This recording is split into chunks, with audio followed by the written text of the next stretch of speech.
ये लहसुन जो आप देख रहे हैं, बताया गया ये लहसुन की खेप चीनी लहसुन था जो चीन से नेपाल आया और नेपाल से भारत आया है। यह लहसुन खतरनाक था। इस लहसुन की पकड़ धरपकड़ शुरू हुई उसके बाद। लेकिन सवाल यह है कि आखिर यह माल इतना सस्ता या चीन से भारत क्यों आ रहा है? वजह देखिए जरा। सबसे पहले लहसुन क्यों आ रहा है? नेपाल, चीन से जब यह नेपाल आता है तो इसकी कीमत होती है 40 से 50 रुपए किलो। वहां इस रेट में बिक रहा है। भारत में लहसुन महंगा बिकता है। भारत में इसकी कीमत हो जाती है 250 से 300 रुपए किलो, इसलिए नेपाल से भारत आ जाता है। इसके अलावा देखिए सेब क्यों आ रहा है? नेपाल में इसी सेब की कीमत कितनी है? 40 से 50 रुपए किलो। वहां सस्ता है, भारत में महंगा है, तो यह सेब भारत आ जाता है, यहां 100 से 120 रुपए किलो में बिक जाता है। यही हाल दूसरे आम का भी है। नेपाल में यह चीनी आम 50 रुपए किलो बिकता है, लेकिन भारत में इसके दाम ज्यादा होते हैं। अमूमन आम के दाम ज्यादा है, इसलिए भारत आकर यह 300 से 400 रुपए किलो बिक जाता है। इसके अलावा देखिए कीवी है। ये कीवी नेपाल में 10 से 12 रुपए पीस बिकता है और यही कीवी भारत आकर 30 से 40 रुपए पर पीस बिक रहा है। यह वजह है कि यह नेपाल के रास्ते भारत आता है और आपकी थाली तक आ जाता है। आइए खबरों में आगे बढ़ते हैं। आज की एक और बड़ी खबर है। जया किशोरी के बैग पर बवाल हो गया। कथावाचक जया किशोरी को आपने देखा होगा, सुना होगा। जया किशोरी को लोग सुनते हैं, उनकी भी खासी फैन फॉलोइंग है। जया किशोरी के पास दरअसल एक बैग था उनके हाथ में। ये वो बैग है। संभव है शायद वो एयरपोर्ट पर है और बैग लेकर वो चल रही हैं, आगे बढ़ रही हैं। उनके हाथ में जो आप बैग देख रहे हैं, उनके ट्रॉली बैग के ऊपर एक बैग रखा है। आरोप लग रहा है ये बैग लाखों रुपए का है।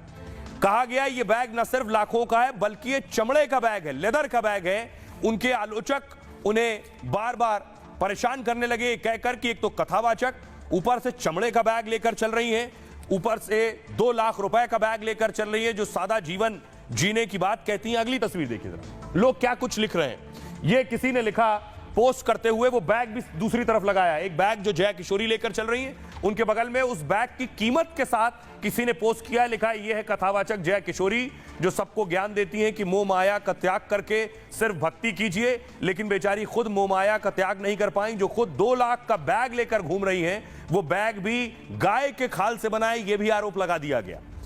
अगला पोस्ट देखिए जरा।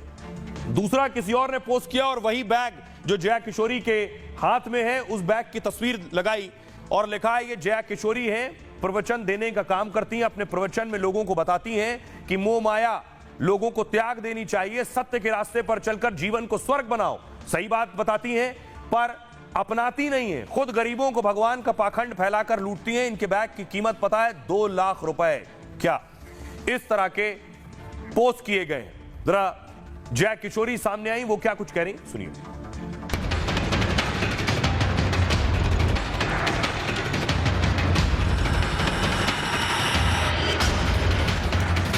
कथावाचक जया किशोरी के बैग पर मचा बवाल थमने का नाम नहीं ले रहा। कोई पाखंडी बता रहा है तो कोई भक्तों को गुमराह करने का आरोप लगा रहा है।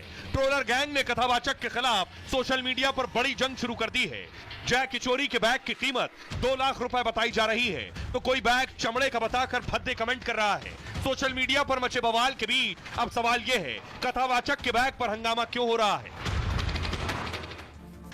और आइए अब आपको बताऊं जया किशोरी ने क्या जवाब दिया और ट्रोलर क्या कुछ कह रहे थे। सुमित गुप्ता लिख रहे हैं, सबको ज्ञान देती हैं, मोह माया त्याग कर भक्ति करो, लेकिन खुद बेचारी मोह माया का त्याग नहीं कर पाई हैं। खुद 2 लाख रुपए का बैग लेकर घूम रही हैं। पप्पू लिख रहे हैं, धर्म का ज्ञान देने वाली चमड़े का बैग लेकर घूमती हैं। कहा तो यह भी जा रहा है कि बैग गाय की खाल का बना है।